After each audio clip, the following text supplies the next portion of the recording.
Hi everyone, I'm Michael with Bad Goblin Games, and in this video I want to show you a bit of how combat works in Ages of Conflict.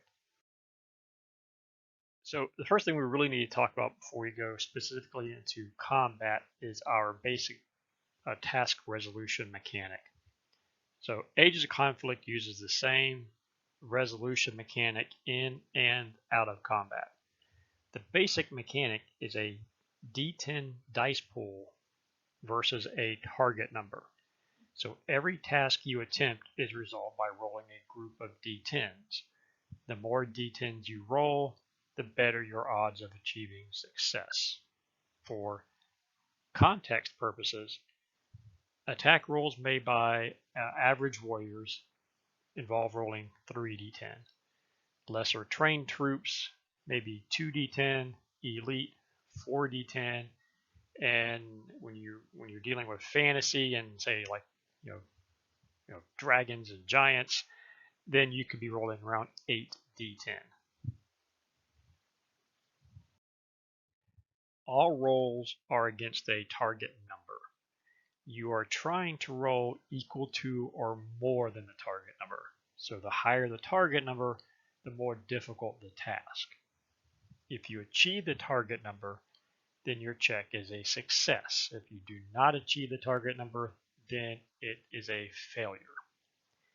Each die roll is evaluated individually, and you only need one success, meaning only one die in your dice pool needs to achieve that target number. Now, most non-combat target numbers are a 6. So let's look at a few command checks as examples. Most units roll 2d10 for command checks. And again, the target number is going to be a 6. So only one of the d10s needs to be a 6 or more for the roll to succeed. In our first example, the unit rolls 2d10, resulting in a 3 and a 5. Since neither of these rolls is a 6 or more, the command check is a failure.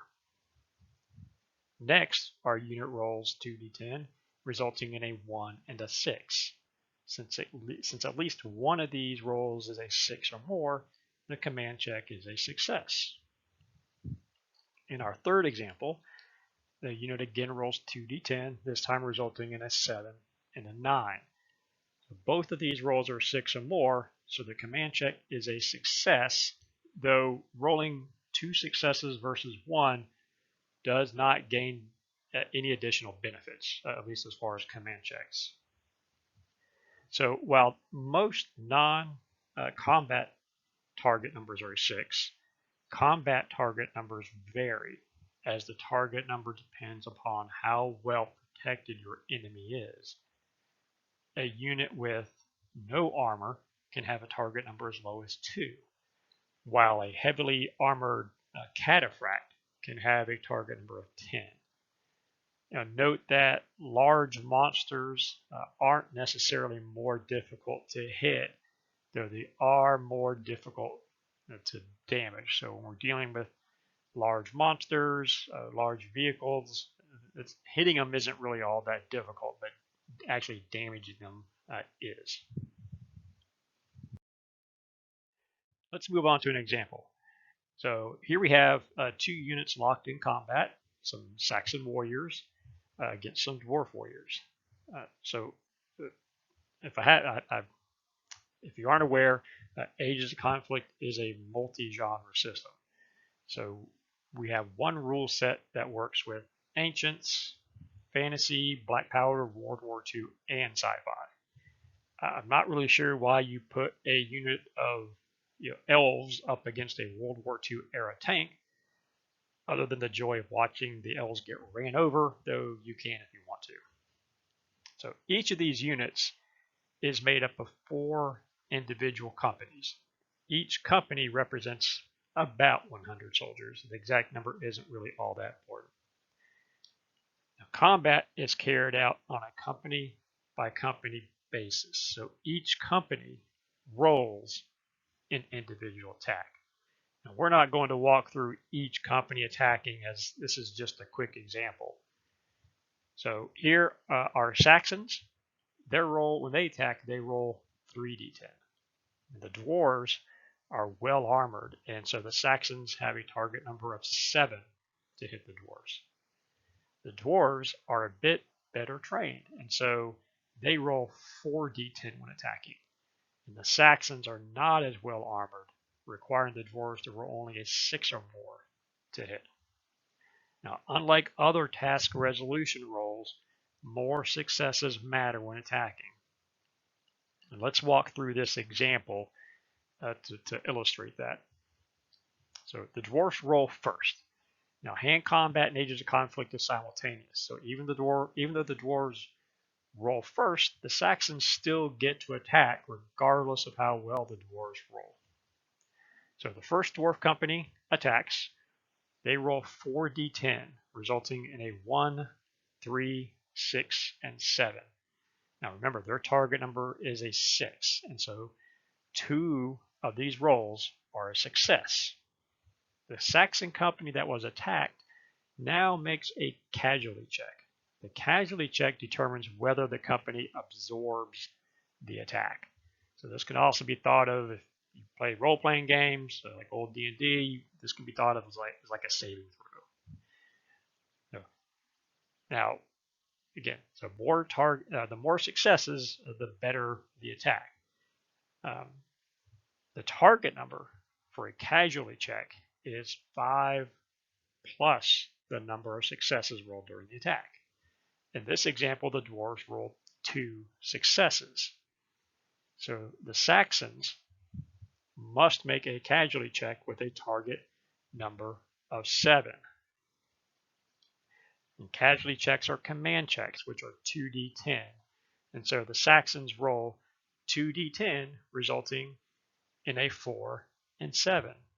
Since the target number is a 7, the casualty check succeeds and the Saxon company absorbs the attack with no ill effects. Normally, the remaining dwarf companies would now carry out their attacks, though we're skipping past all that to move on to the Saxons. Again, this is kind of a quick example. So now our Saxons go on to attack. The Saxons aren't as skilled in hand combat as the dwarves, and so they only roll 3d10. Their target number is also higher at a 7, as the dwarves are better armored. The Saxons roll 3d10, resulting in a 2, 5, and 9. Their target number is a 7, so only one of the rolls succeeds. The dwarfs must now make a casualty check with a target number 6. Remember, it starts at a 5 plus 1, or plus 1 for each success. So in this case, 5 plus 1 is a 6. The dwarfs roll 2d10, resulting in a 3 and 4.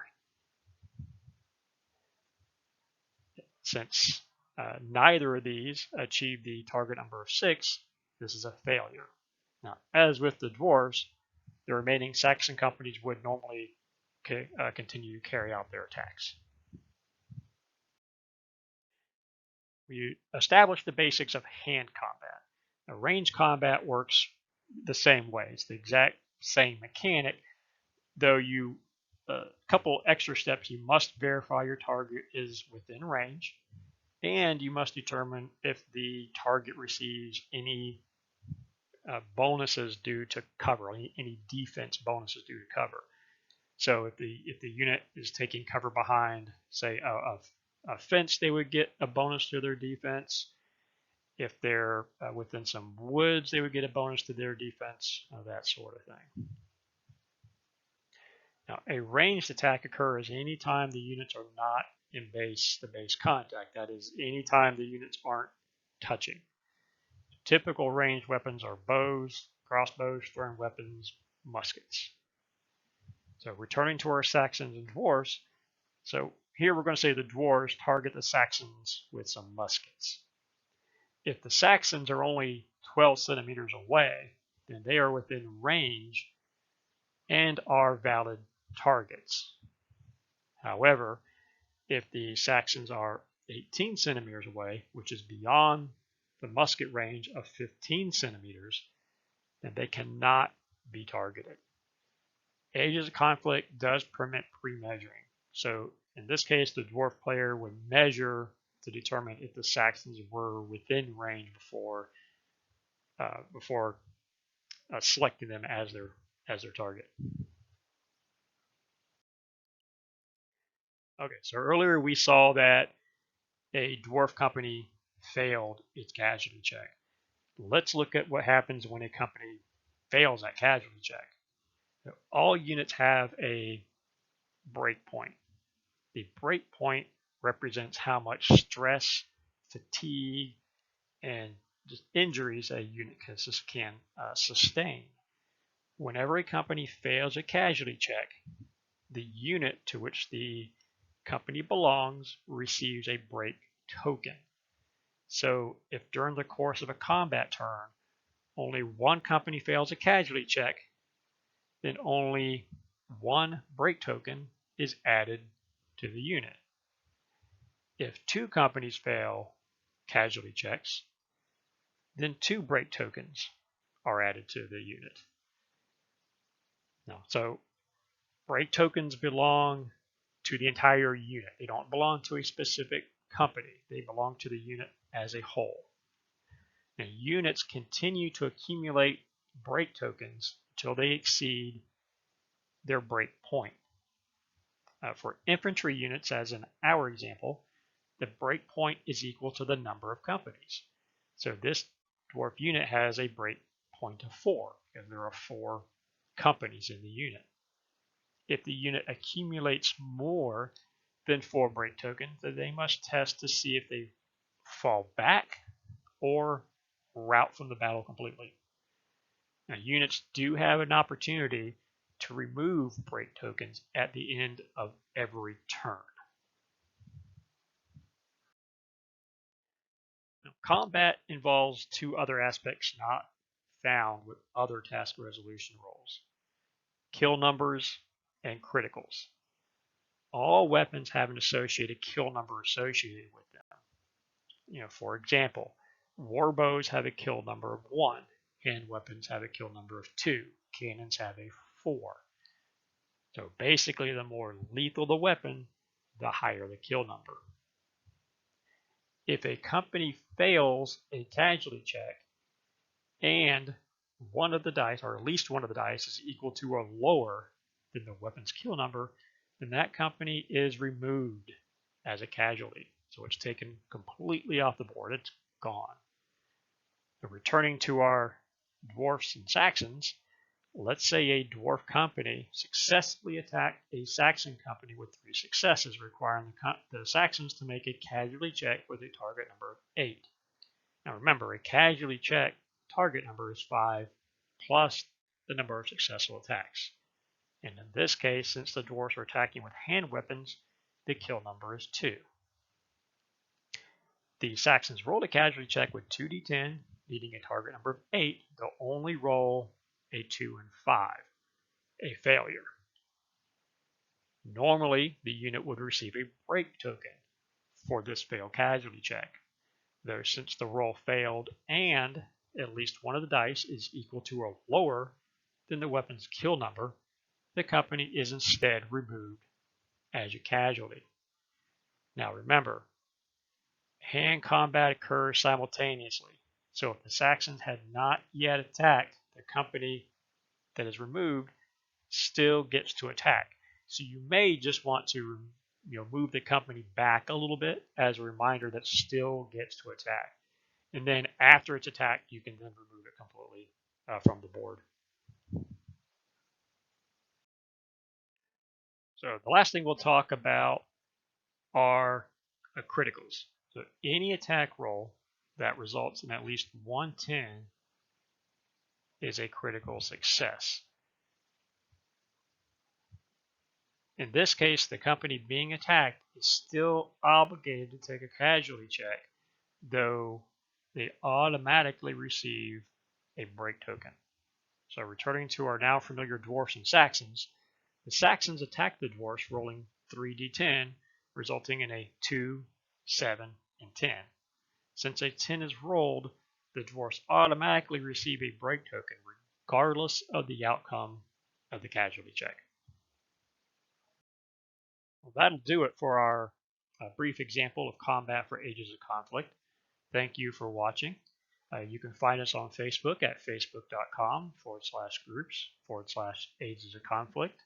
And there we invite you to join in, questions, comments, suggestions. You can find news on development, release dates. We do release some art, just kind of showing what we have going on. And it would be a pleasure to see you there. Thank you very much.